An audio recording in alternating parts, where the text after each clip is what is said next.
The previous day, Mary had managed to escape from Major Morton's office by claiming she had to throw up, which wasn't far from the truth. The man made her sick. Now, here she was again, facing the man again, with another package for delivery and the form for him to sign. Had he phoned the quartermaster and requested she deliver his packages? She wouldn't put it past him. The major's eyes blazed, indicating his own rage. "You high and mighty little squaw. I'll teach you to throw a drink in my face." Anger boiled so hot in Mary's heart, it was a wonder the world around her didn't turn a hazy shade of red. Seconds passed, anger coupled with fear at what she had just done. She'd reacted to his advances without thinking. And now, this man could destroy her and everyone she loved. He reached for a towel and then, to her horror, removed his wet tie and shirt. He wore an undershirt beneath his uniform, but that didn't negate the lacks in propriety. Heat climbed up her neck all the way to her hairline at the indecency. If anyone were to enter the room and see her in such a compromising situation, she'd be thrown out of the military. At least she thought she would. "Sir," she began, "gentlemen don't make such propositions toward a lady." He donned another shirt, to her relief, but neglected to button it. She turned her head to avoid the sight of him and stepped back. "Don't tell me what I should and shouldn't do. I'm an officer," he sneered. Her heart lurched when he moved toward her. She retreated until her backside bumped against his desk. She stared longingly at the door, the one he'd kicked shut with his foot when he'd poured her a drink. Her heart tied itself into knots of fear. Her fingers felt around on his desk, hoping to find a weapon, a letter opener perhaps, or even a paperweight. Now where were we? Ah, yes.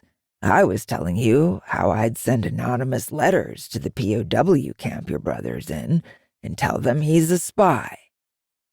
Ice water, rather than blood, or so it seemed, flowed through Mary's veins. He continued, "How about I send letters to that relocation camp where your Jap friends are staying? Unless, of course, you'd like the opportunity to talk me out of it, say, at the Tiki Lounge." A wicked leer spread across his jowly face. His cheeks were a deep red. Gooseflesh prickled over her. She rubbed her hands over her arms. For the 20th time, she wondered how the Navy promoted men like him. "You're a traitor to this country. You know that?" "Me? You're the traitor, Missy. I'm simply trying to get you to comply with what's good for these United States, and you are stubbornly refusing." Confusion swamped Mary. "How do you figure that?" The wicked leer came back to his face. "Officers get lonely.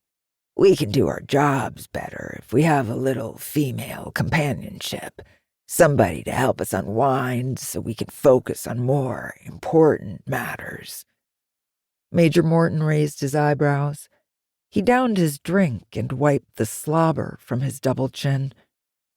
Sickness swirled in her middle. This man wouldn't stop at one drink.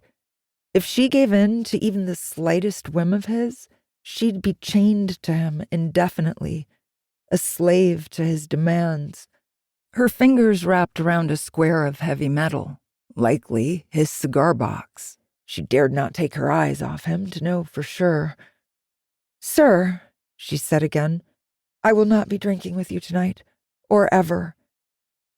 His face and neck turned an intimidating shade of red.